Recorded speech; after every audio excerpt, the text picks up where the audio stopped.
ಬೆವರ ಹನಿಯ ಸೆರಗಿ ನಿಂತ ಒರೆಸಿಕೊಂಡಾಗ ಹಗ್ಗದ ಮ್ಯಾಗೆ ಅಂಗಿ ಒಣಗಿಸುವಾಗ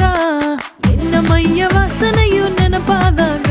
ಎರಡು ಕೈಯ ನೆತ್ತಿ ನೀನು ಜಡಿಸುತ್ತುವಾಗ ದಿಮ್ಮನಪ್ಪಿಕೊಂಡು ನಿದ್ದೆ ಮಾಡುವಾಗ ಸುಸ್ತಾಗೋಗಿ ನೀನು ಆಕಲಿಸುವಾಗ ಬತ್ತವಲ್ಲ ಫೀಲಿಂಗ್ಸು ಬಂದು ಬಂದು ಮುಚ್ಚಾಗ್ತಾವೆ ಫೀಲಿಂಗ್ಸು ಬತ್ತವಲ್ಲ ಫೀಲಿಂಗ್ಸ್